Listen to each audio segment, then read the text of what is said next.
Nunca pensei que minha vida tomaria o rumo que tomou. Não cresci planejando trabalhar para o diabo, nem mesmo acreditava nessas coisas. Mas agora, sentado aqui, sozinho no escuro, não consigo parar de lembrar do que vivi, das coisas que vi e do preço que paguei por cada segundo naquele inferno. É uma história difícil de contar, mas preciso colocar isso para fora antes que eu enlouqueça de vez. Tudo começou quando eu estava no meu pior momento. Minha vida era uma bagunça. Contas acumuladas, nenhuma perspectiva. Vazio por dentro. Eu estava desesperado, disposto a fazer qualquer coisa para mudar minha situação. Foi então que ouvi falar de um homem que ajudava pessoas como eu. Era só uma conversa num bar, mas aquilo ficou na minha cabeça. Um sujeito disse que bastava ir até uma estrada deserta e fazer uma oração com palavras que ele me ensinou. Sinceramente, não acreditei. Mas quando se chega ao fundo do poço, você agarra qualquer coisa. Naquela noite eu fui. Caminhei até o local, recitei as palavras e esperei. Por um tempo, nada aconteceu. O vento estava parado, o silêncio era opressor, e eu comecei a rir de mim mesmo, pensando que era um idiota. Foi aí que senti. Não ouvi nem vi nada no começo, mas senti. Era como se o ar ao meu redor ficasse mais pesado, denso. A temperatura caiu, e a escuridão pareceu engolir a pouca luz da lua. E então, ele apareceu. Não era como as figuras que a gente vê em filmes. Ele não tinha chifres ou rabo. Era algo muito pior. A presença dele não parecia pertencer a este mundo. Seus olhos eram 2 buracos negros, profundos e vazios. Mas era impossível não olhar para eles. Seu sorriso, meu Deus, aquele sorriso, era largo demais, cortando o rosto dele como uma ferida. E a voz era suave, quase gentil. Mas havia algo por trás dela, algo que fazia a pele arrepiar. "Você me chamou", ele disse, com um tom que parecia de diversão. E antes que eu pudesse responder, ele continuou: "Está disposto a fazer o que for preciso para ter o que deseja?" Eu nem conseguia falar direito. Apenas assenti, como um idiota. Ele riu. Uma risada baixa que parecia ecoar dentro da minha cabeça. E então, ele me fez a proposta. Dinheiro, poder, tudo o que eu queria. Mas claro, havia um preço. Sempre há. Eu teria que trabalhar para ele. Não me explicou exatamente o que isso significava, mas eu, na minha ignorância e desespero, aceitei. Os primeiros dias depois do encontro foram quase normais. Recebi o dinheiro. As coisas começaram a melhorar. Mas não demorou muito para que ele aparecesse novamente, dessa vez no meu sonho. Só que não era um sonho comum.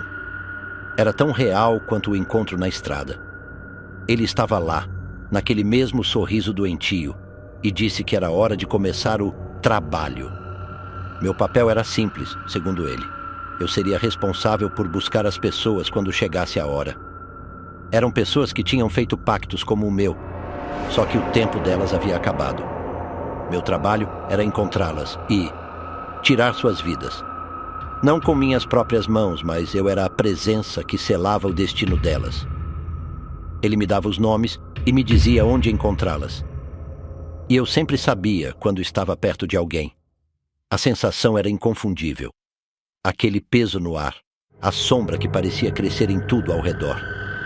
Era como se o próprio mundo soubesse que algo terrível estava prestes a acontecer.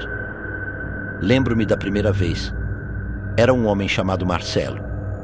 Ele morava sozinho, numa casa velha na beira da cidade. Eu sabia que ele me esperava. Quando cheguei, ele já estava sentado na sala, bebendo algo que parecia uísque.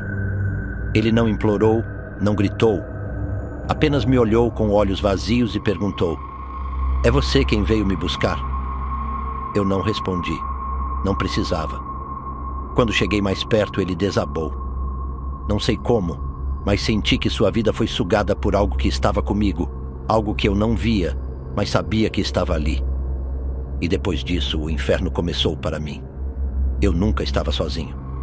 Mesmo quando parecia estar, eu sentia algo. Às vezes, ouvia sussurros no escuro, Vozes que chamavam meu nome, me acusavam, riam. Outras vezes, eram sombras. Elas dançavam nas paredes, mesmo quando não havia luz suficiente para criar sombras. Uma vez acordei e vi uma figura no canto do quarto. Pensei que era ele, mas era algo ainda pior. Não sei explicar, mas aquela coisa tinha olhos vermelhos e brilhantes, e seu corpo parecia pulsar como se estivesse vivo de um jeito errado.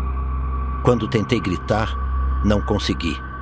Minha voz estava presa, e aquela coisa ficou ali, me observando até desaparecer.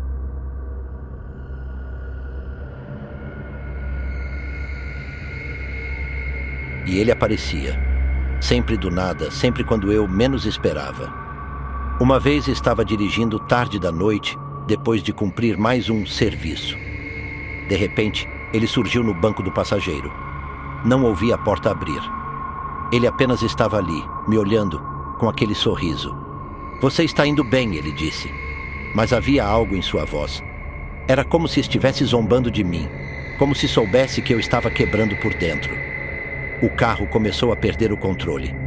O volante não respondia, e ele apenas riu enquanto eu lutava para não sair da estrada. Quando finalmente parei, ele tinha sumido. Mas a risada ainda ecoava na minha cabeça. O pior momento foi quando ele me mandou buscar uma mulher chamada Clara. Ela não era como os outros. Não estava com medo, não parecia resignada. Quando entrei em sua casa, ela me olhou como se soubesse quem eu era e disse: "Você ainda pode sair disso."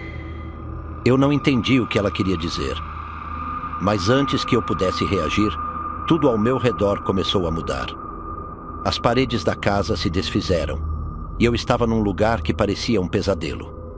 Havia gritos, chamas e sombras que rastejavam pelo chão como criaturas vivas. E ele estava lá olhando para mim, mas dessa vez seu sorriso havia desaparecido. "Você está se esquecendo de quem trabalha para quem?" ele disse. Sua voz era como um trovão, e eu senti como se minha alma fosse arrancada do meu corpo. Desde aquele dia não tenho mais certeza de quem eu sou ou do que sou. Eu continuo trabalhando para ele porque não vejo saída. As coisas horríveis que já fiz, as vidas que já tirei, tudo isso pesa sobre mim. Às vezes, me pergunto se algum dia terei paz, mas acho que já sei a resposta. Afinal, não se trabalha para o diabo sem pagar o preço.